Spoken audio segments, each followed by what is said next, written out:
يلتقطه بعض السيارة إن كنتم فاعلين. صدق الله العظيم.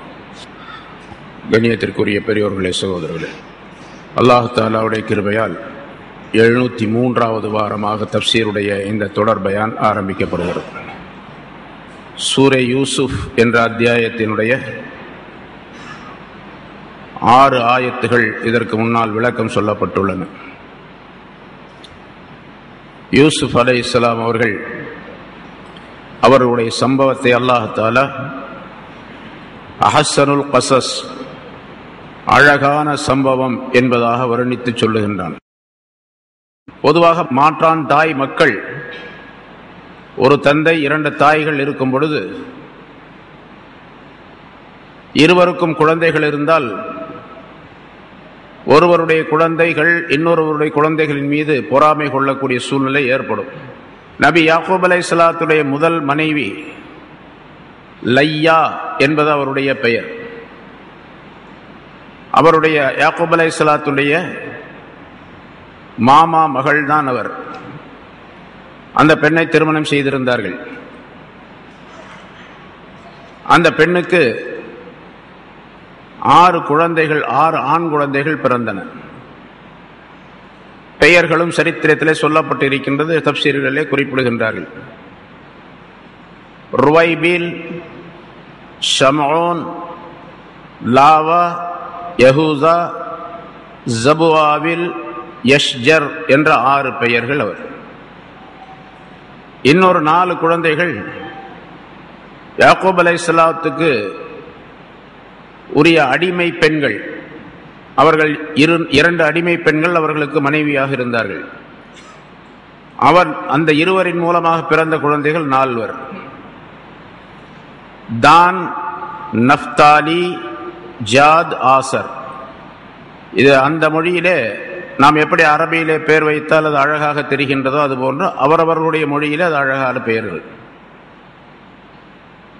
இப்பொழுது லையா என்ற அந்த முதல் மனைவி இறந்து விட்டார்.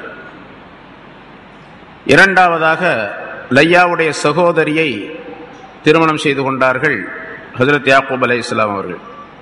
ராஹீல் என்பது அந்த பெண்ணுடைய பெயர். யூசுப் அலைஹிஸ்ஸலாம் அவர்கள் பிறந்த அடுத்த ஆண்டே இன்னொரு ஆண் குழந்தையை பெற்றெடுத்தார் அவர். புன்யாமீன் என்பது அந்த குழந்தையுடைய பெயர். யூசுப் அலைஹிஸ்ஸலாம் அவர்களும் புன்யாமீன் அவர்களும் ஒரு தாய் மக்கள். மீதி 10 பேரும், அதில் 4 ஆண் குழந்தைகள் 2 அடிமை பெண்களுக்கு பிறந்தவர்கள், முதல் மனைவிக்கு பிறந்தவர்கள் 6 பேர். ஆனால் அந்த 10 பேரும் ஒற்றுமையாக இருந்தார்கள். இந்த 2 குழந்தைகளோடும் ஒற்றுமையாகத்தான் இருந்திருப்பார்கள். ஆனால் ஒரே ஒரு காரணம், யூசுப் அலைஹிஸ்ஸலாம் அவர்களின் மீது தந்தை யாக்கூப் அலைஹிஸ்ஸலாம் அவர்கள் அதிகமான பாசம் வைத்திருந்தார்கள், அளவு கடந்த பாசம். அந்த பாசத்தின் காரணமாக மற்ற குழந்தைகளை அவர்கள் சரியாக கவனிப்பதில்லை என்ற குற்றச்சாட்டு இருந்தது. ஆனால் ஒரு நபி அப்படி செய்ய மாட்டார். எல்லா குழந்தைகளையும் எப்படி வளர்க்க வேண்டும் என்று அல்லாஹுடைய கட்டளை இருக்கின்றதோ அந்த முறைப்படிக்குத்தான் செய்திருப்பார்கள். ஆனால் அந்த 10 பேருக்கும் ஒரு மனக்குறை. இந்த யூசுஃபை கவனிப்பதின் காரணமாகத்தான் நம் மீது அவர் கவனம் செலுத்துவதில்லை, தந்தை கவனம் செலுத்துவதில்லை என்ற ஒரு மனோ எண்ணம் அவர்களிடத்திலே இருந்தது, தவறான எண்ணம். அதன் காரணமாக இந்த யூசுஃபை தந்தையை விட்டும் அகற்றிவிட்டால், அப்புறப்படுத்திவிட்டால் தந்தையுடைய கவனம் நம் மீது ஏற்படும், தந்தையுடைய பாசம் நம் மீது ஏற்படும் என்பதாக இவர்கள் தவறாக நினைத்தார்கள். உண்மையிலேயே ஒரு பொருளின் மீது பாசம் வைத்திருக்கும் பொழுது அந்த பொருளை அவரை விட்டு நீக்கிவிட்டால் அந்த பாசம் இன்னொருவரின் மீது போகும் என்பது கிடையாது. உலகத்தினுடைய வழக்கம். பொதுவாக எந்த மனிதராக இருந்தாலும் சரி, எந்த பொருளின் மீது பாசமாக இருக்கின்றாரோ, அன்பாக இருக்கின்றாரோ, பிரியமாக இருக்கின்றாரோ அதை எடுத்துவிட்டால் அந்த பாசம் வேறொரு இடத்திற்கு திரும்பிவிடும் என்பதெல்லாம் கிடையாது. அவர்கள் தவறாக விலகி கொண்டார்கள். ஆனால் இங்கே மாற்றாந்தாய் குழந்தைகள் என்ற கண்ணோட்டத்திலே அவர்கள் பொறாமை வைக்கவில்லை. மாறாக யூசுப் அலைஹிஸ்ஸலாம் அவர்கள் மீது தந்தை தனி கவனம் செலுத்துகின்றார் என்ற காரணத்தினால் இந்த பொறாமை ஏற்பட்டது. அதனால் யூசுப் அலைஹிஸ்ஸலாம் அவர்களை மட்டுமே அவர்கள் பொறாமை கொண்டார்கள். அவர்களுடன் பிறந்த புனியாமீனின் மீது பொறாமை கிடையாது அவர்களுக்கு. அதனால் பொறாமை 2 பேர் மாற்றான் தாய் மக்களின் மீது பொறாமை என்று இருந்தால் 2 பேரையும் எடுத்துட்டு போயிருக்கணும், 2 பேரையும் அப்புறப்படுத்த வேண்டும் என்று நினைத்திருக்க வேண்டும். அப்படி செய்யலை. யூசுப் அலைஹிஸ்ஸலாம் மீது தான் அவருடைய கண்ணோட்டம் எல்லாம். இதிலிருந்து மற்றொரு கருத்து நமக்கு தெரிவிக்கப்படுகின்றது, பொறாமை எவ்வளவு பெரிய கடுமையான விளைவுகளை ஏற்படுத்தும் என்பது. பொதுவாகவே ஒரு மனிதருக்கு பொறாமை ஏற்பட்டுவிட்டால் அந்த பொறாமைக்காரருக்கு இலக்காகாமல் நாம் நம்மை காத்துக்கொள்வது அவசியமாகும். பொறாமைக்காரருக்கு அவனுடைய பொறாமை நம்மை ஒன்றும் செய்யாது, அவன் பொறாமை வைத்தால் அவனோடு போகட்டும், நமக்கு என்ன வந்திருக்கின்றது, நாம் நம்முடைய வேலையை பார்ப்போம் என்பதாக சொல்லி இருந்துவிடக்கூடாது. பொறாமைக்காரர்களுடைய தீங்குகளை விட்டும் காத்துக்கொள்வதற்காக வேண்டி என்ன ஏற்பாடுகள் இருக்கோ அதையெல்லாம் செய்து கொள்ள வேண்டும். அவருடைய பிடியிலே, அவருடைய பார்வையிலே, அவர்களுடைய செயல்பாடுகளிலே அகப்படாமல் நம்மை காத்துக்கொள்வது கட்டாயம் என்பதும் இந்த சம்பவத்தின் மூலமாக தெரியப்படுத்தப்படுகின்றது. இன்னொன்று, பொதுவாக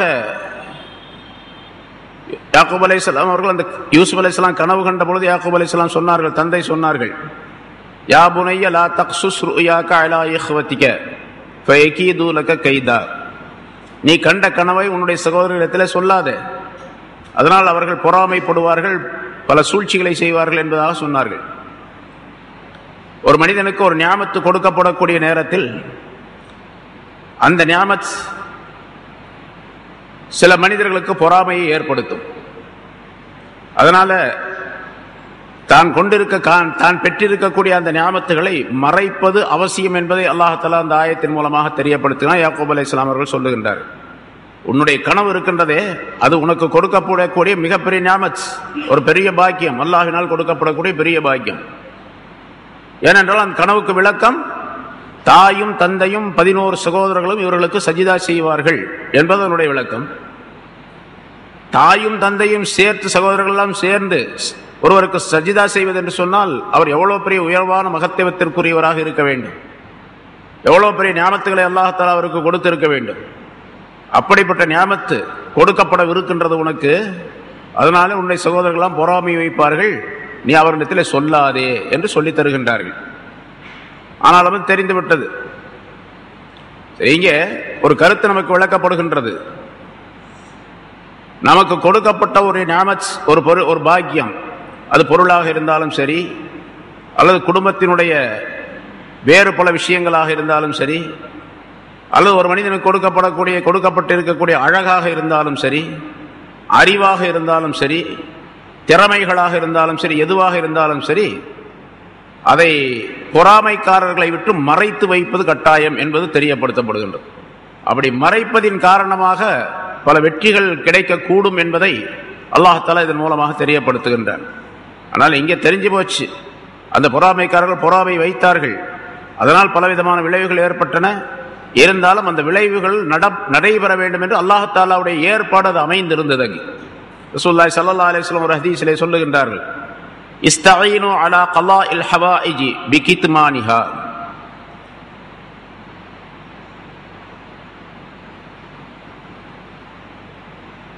உங்களுடைய நியாமத், ஏதாவது ஒரு நியாமத்து கொடுக்கப்பட்டால் அந்த நியாமத்தை நீங்கள் மறைத்துக் கொள்வதின் மூலமாக உங்களுடைய தேவைகளை நிறைவேற்றிக் கொள்வதற்கு நீங்கள் உதவி தேடிக் கொள்ளுங்கள். ஃபஇன்ன குல்லதி நியாமத்தின் மஹ்சூத், ஒவ்வொரு நியாமத்திற்கு உரியவரும் பொறாமை வைக்கப்படக்கூடியவராக இருப்பார் என்று ரசூலுல்லாஹி ஸல்லல்லாஹு அலைஹி வஸல்லம் சொன்னார்கள். நியாமத்து கிடைத்தால் அதில் பொறாமை, ஒருத்தருக்கு நல்ல அறிவு இருக்கின்றது, ஆற்றல் இருக்கின்றது, அவரை பார்த்து பலர் பொறாமைப்படுவார்கள். ஒருவரிடத்தில் பொருள் இருக்கின்றது, அவரை பார்த்து பொறாமைப்படுவார்கள். பொறாமைப்படுவதற்கு இதுதான் இருக்க வேண்டும், இதுதான். சில காரியங்கள் இது பொறாமைப்படக்கூடியதே அல்ல என்பதாக நாம் நினைப்போம், அதை பார்த்து பொறாமைப்படக்கூடியவர்களும் இருப்பார்கள். அப்படி ஒரு நியாமத்து கொடுக்கப்பட்டால் அதை மறைக்க வேண்டும் என்று ரசூலுல்லாஹி ஸல்லல்லாஹு அலைஹி வஸல்லம் அந்த ஹதீஸிலே சொல்லி காட்டுகின்றனர்.